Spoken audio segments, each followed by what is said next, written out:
Masquera say More Zimbabwe, welcome to our channel Zoom Conversations and Deep Secrets.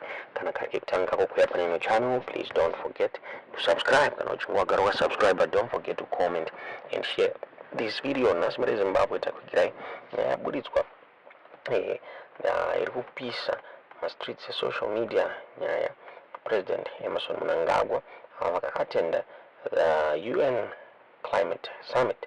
A delegation of 238 people. Each delegate arupio 1,000 United States dollars as daily allowance.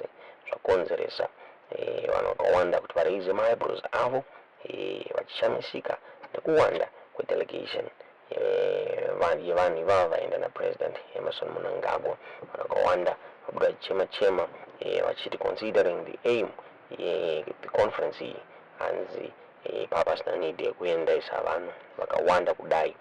The conference ironziri aimed at addressing the global climate change mure Zimbabwe.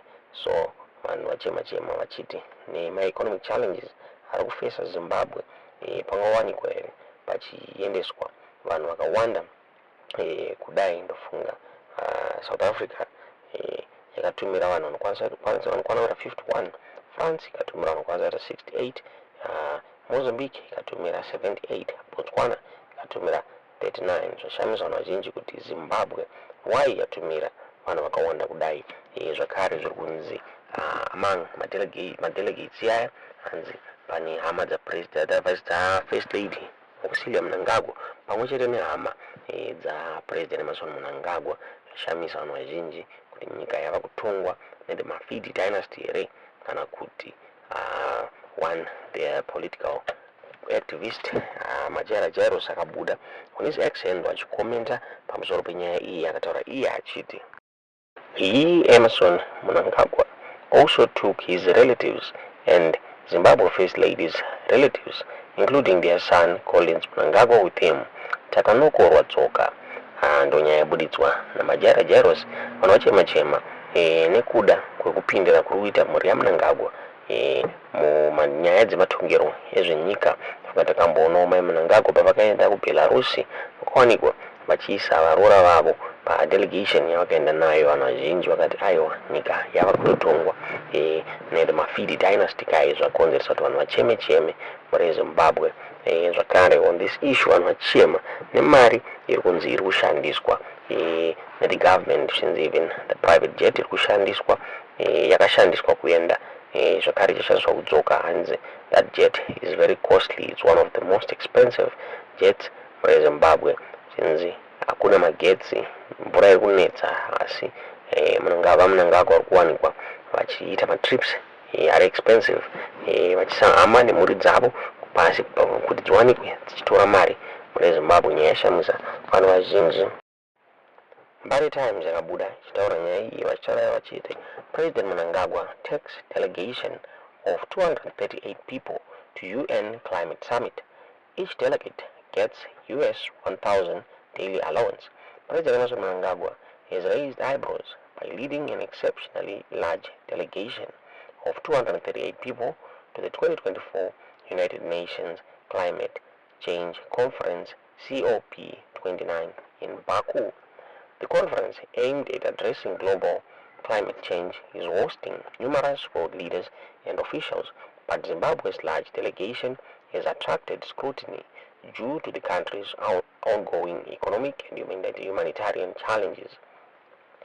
According to the summit organizers, Zimbabwe's delegation includes not only official government representatives, but also an additional group of 44 individuals categorized as overflow who are attending at their own expense.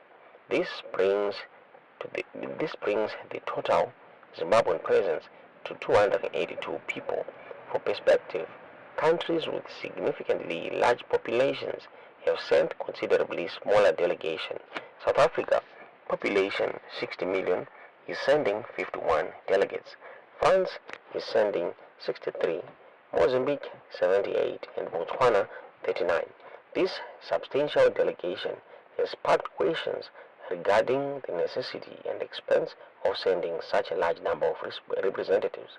Critics argue that A smaller, more focused team could have adequately represented Zimbabwe's climate goals without burdening taxpayers with such a high cost.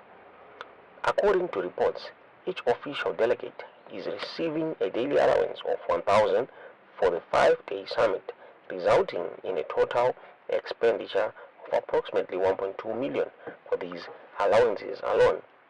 This expenditure has raised concerns among Zimbabweans as the nation faces severe economic hardships and widespread food insecurity due to its worst drought in 40 years. Further adding to the financial burden to the travel cost of President Mnangagwa himself, who departed Harare on a jet, a Boeing 737-700 BBJ chartered by Royal Jet Services in Dubai at a rate of 12,700 per hour. The plane, configured with 34 seats, includes VIP business class and standard seating. The estimated cost of the 18-hour round trip between Harare and Baku is over 200,000, not including additional costs of emptying leg flights between Dubai and Harare. Overall, the trip expenses, including commercial flights for other delegates, are projected to reach nearly 2 million. The substantial investment in international travel and accommodation for the COP29 summit is controversial as Zimbabwe struggles with critical domestic issues.